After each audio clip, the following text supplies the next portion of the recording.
What is going on, everybody? Tech enthusiast here, and in this video I will be reviewing this portable monitor which I bought from Amazon for £80. Anyway, let's get to opening it up.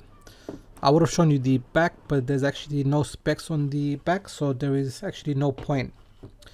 Okay, so we have the monitor here, so let me put that aside for now. And then we've got a few cables on the left side. So firstly, we've got a HDMI cable, then we've got a USB-C to USB-C cable, and then lastly USB-A to USB-C. So next, I believe this is the power brick.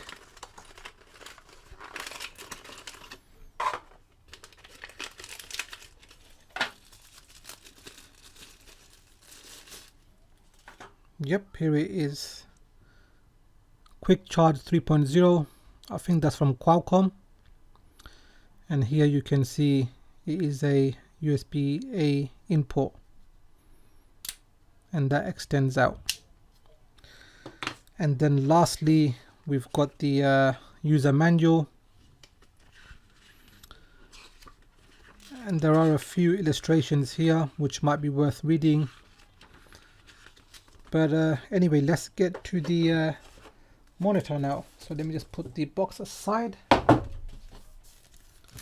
and take it out the packet.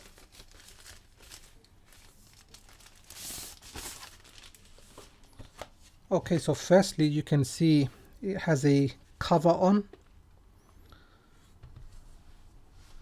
and the screen is anti-glare, as you can see. Well, it's not reflective anyway. And this is magnetic as well, so I can just take that off, and that just drops. So yeah, that is the cover. And let's take a look at the left hand side actually. So I believe this is one of the speakers here. Then we got a micro USB port. This is only for OTG. So next to the micro USB port we have the LED indicator, then the exit button, OSD, volume, menu, and then the power button. Then on the bottom, these are actually rubber feet. Then on the right hand side, a headphone port, a full-sized HDMI port, USB-C port, this is just for video, and then another USB-C port, that's for video and power, and then the other speaker. Then on the back, and I believe this is the Visa mount.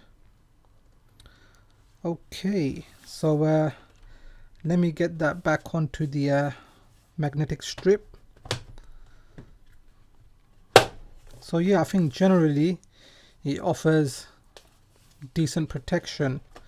So I'm just going to quickly show you how the monitor angles, and you can probably notice a lot of dust on the case. Yes, it does attract a lot of dust. Anyway, there are two indents on the case, and all you have to do is just angle the monitor, and the rubber feet will keep it in place like so. Let me just slightly turn that around, and then that's the second and final angle. And this is how it will look like when it's facing you. So yeah, it just offers two viewing angles, and if you're going to place the monitor on the desk, then I think the first option will give you a better view of the screen. So here is a quick look at the OSD. So firstly we have brightness settings, image, color temperature, then general OSD settings, a reset option, and then finally miscellaneous options. So up first we have the Steam Deck, and this is in gaming mode. As you can see, there's no picture displayed on the Steam Deck. Now also this monitor seems to be powering the Steam Deck as well, if you can see the charging icon on the top right. And I'll just let it play with the maximum volume so you can get an idea of how the sound is.